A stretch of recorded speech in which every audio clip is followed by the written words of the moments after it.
Hazreti İsa mundaq bir təmsilni aytib berdi.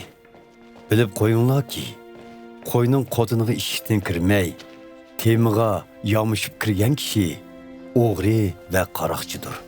Ishikdan kiradigan kishi bo'lsa, shu qo'ylarning qo'ychisidir. Ko'zatchi ishikni qo'ychiga ichib beradi. Qo'ylar qo'ychining ovozini toniydi. U o'z qo'ylarining ismlarini chaqirib, ularni sirtga elib chiqadi. Qo'ychi qo'ylarining hammasini sirtga chiqarib bo'lib, ularning oldida mangdi. Qo'ylarmi uning kaynidan agishib mengishidi. Chunki uning ovozini toniydi. Yot birining kaynidan mangmaydi. Aksicha uningdan qochidi. Chunki yotlarning ovozini tonimaydi. Atrofdagilar Hazreti İsa'nın bu təmsilini so'zlash orqali o'zlariga nima demoqchi bo'lganligini tushunmadi. Shunga Hazreti İsa tushundirib, mundaq dedi: "Bilib qo'yinglarki, qo'ylar kiradigan eshik o'zimdirman. Mendan ilgari kelganlarning hammasi o'g'ri va qaroqchidir. Lekin qo'ylar ularga bo'y bermadi. Eshik o'zimdirman. Men orqali kirgini qutqiziladi. Ham kirib chiqib yurib, yop-yeshil o't cho'plarni tepib yeyalaydi. O'g'ri bo'lsa, o'g'rilash, o'ltirish va buzish uchunla keladi. Men bo'lsam, odamlar hayotga erishsin va u hayotlik mo'l bo'lsin deb keldim. Yaxshi qo'ychi o'zimdirman. Yaxshi qo'ychining qo'ylari uchun jeni fidodir. Madikor undaq qilmaydi.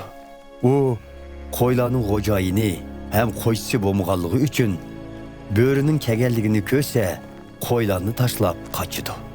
Shuning bilan bo'ri qo'ylarni tutib elib, tirib-rang qilib yetadi. Madikor nemishga qochadi? Chunki u qo'ylarning egisi emas. Shunlashqa ularga ko'ngil bo'lmaydi. Yaxshi qo'ychi o'zimdirman. Atam meni va men atamni biz bir-birimizni toniganimizdek, men o'z qo'ylarimni toniyman. Ularmu meni toniydi. Qo'ylarim uchun jenim fido. Bu qo'tandan bo'lmagan boshqa qo'ylarimmi bor? Ularni chaqirishim kerak. Ularmi ovozimni anglaydi. Hamma qo'ylar bir poda bo'lishib, bir qo'ychiga agishidi. Atam meni so'yidi. Chunki men o'zimni qurbon qilgandan keyin tirilishim uchun jenimni fido qilishni xohlayman. Jenimni hech kim olamaydi. Men uni o'z ixtiyorim bilan fido qilaman. Men uni berishga va qaytarib olishga huquqliq. Atam menga shunday qilishni buyurgan. Bu so'zlar tufaylidan Yahudiylar orasida yana bo'linish chiqdi. Bir muncha kishilar uningga jin tegibdi, sarang bo'lib qopti. Nima uchun uning so'ziga quloq solgudakmiz deyishadi. Yana ba'zilar bo'lsa, jin tekkan odamning so'zlari undaq bo'lmaydi. Jin tekkan odam qandaqmi qarg'ularning ko'zlarini ocha olsin deyishdi.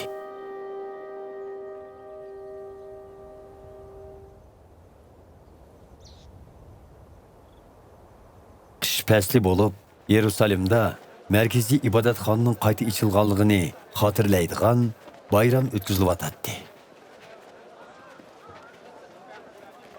Hazreti İsa ibodatxonadagi Sulaymon podshohining peshoyini degan yerda oyinib yuradi. Xalqlar uning atrofiga olishib elib, bizni yana qachongacha gumonda qoldirursan? Agar qutqizg'uvchi Masih bo'lsang, bizga ochiqni ayt, deyishdi. Hazreti İsa mundaq javob berdi: Men sizlarga aytgan, lekin menga e'tiqod qilmadinglar. Atamning nomi bilan qilgan ishlarim mening kim ekanligimga guvohlik berdi. Biroq sizlar e'tiqod qilmadinglar. Chunki mening qo'ylarimdan emassizlar. Mening qo'ylarim gapimni anglaydi. Men ularni tanıyman. Ular menga ergishidi. Ularga mangulik hayot ato qilaman. Ular asla halok bo'lmaydi. Ularni hech kim qo'limdan tatib olamaydi. Ularni menga taqdim qilgan otam hammadan ustundir. Ularni otamning qo'lidan tatib olishga hech kimning kuchi yetmaydi. Otam ikkimiz aslida birmiz. Bunun bilan Yahudilar yana uni chalma-kesak qilish uchun yerdan tosh elishdi. Otam menga buyurgan nurg'un yaxshi ishlarni oldinglarda ko'rsatdim. Bu ishlarning qaysisi uchun meni chalma-kesak qilmoqchisizlar? Dedi Hazrati Ayso ularga.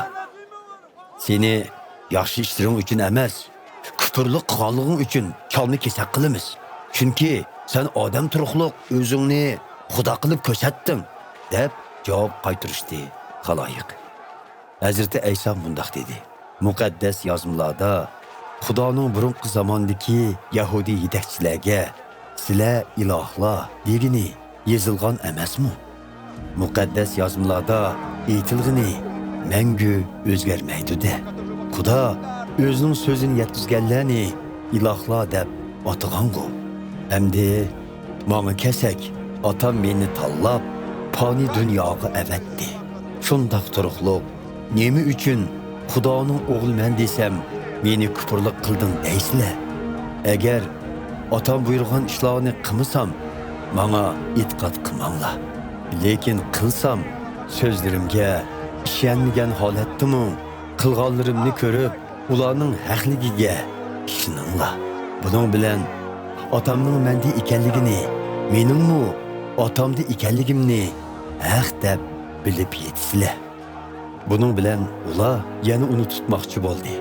Biroq Hazrati Ayso o'zini ulardan qochirib qutuldi. Ondan Yordan daryosining u qitg'a, ya'ni burun Yahyo payg'ambar odamlarni cho'mildirgan yerga ketib, u yerda turdi. Nurg'un kishilar uning yeniga keldi. Ular Yahyo payg'ambar hech mo'jiz ko'rsatmagan, lekin bu odam to'g'risida aytganlarining hammasi to'g'ri chiqdi, deyishdi. Shunda qilib nurg'ulg'an kishilar bu yerda Hazrati Aysoga e'tiqod qildi.